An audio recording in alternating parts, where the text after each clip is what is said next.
The man of the moment, Elon Musk, giving an interview to the Financial Times entitled, "Aren't you entertained?" Well, yes, we indeed are.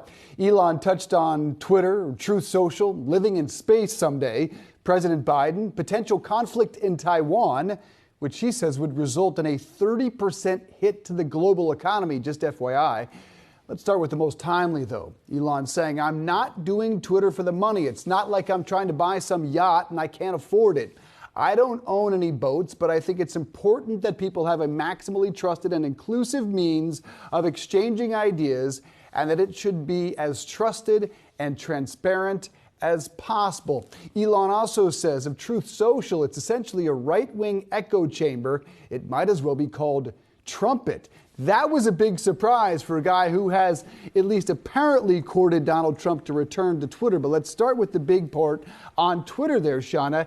If I'm an investor, if I'm helping him finance this, and he tells me he's not doing it for the money, I'm not so thrilled about my investment nor the safety of it. Yeah, not a good move right now, especially given what has transpired over the last 24 hours, just in terms of getting funding for this deal. You would think that maybe that wasn't the smartest thing to say. He said he's not doing it for the money. I think it's clear that he's doing it for the attention, or that plays some sort of role in all this. We know that Musk, Rochelle, does not hide his feelings ever, it seems like, when it comes to Twitter. He likes being able to communicate. He said he likes using the platform in order to have direct correspondence with not only his supporters and people who love Tesla, but really a platform for getting his voice heard. I don't think it's up for debate, I guess, whether or not he adds much positive good, I guess, when it comes to what he says on the platform. But he does certainly, it's safe to say, spark a lot of debate.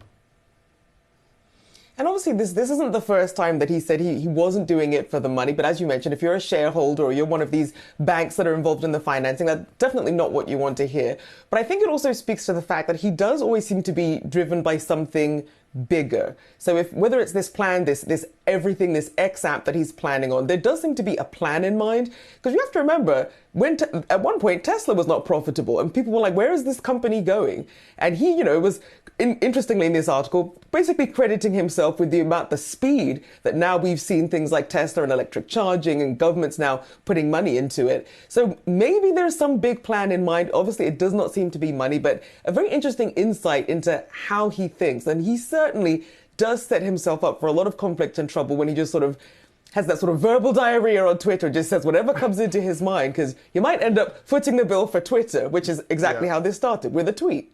And back to the Twitter and the things he said about it, making it an open platform, outsourcing the algorithm and things of that nature. We still haven't heard a real plan to actually make money, to increase the ad revenue, or to get people to pay for a monthly service. And that, I'm sure, those investors are eager to hear about. But he also said that the sun will eventually destroy all life on Earth. Yeah, a little worrisome. So we need to move at some point, or at least be a multi-planet species. And he also said some interesting comments about President Biden and his age. He did. Yeah. What he said about his age really stuck out to me, basically saying that right now he's too old. He went on to say maybe one generation away from the average age is okay, but 2 generations at the point where you've got great-grandchildren, I don't know how in touch with the people you are. Is it even possible to be? So we know he hasn't been the biggest supporter of President Biden.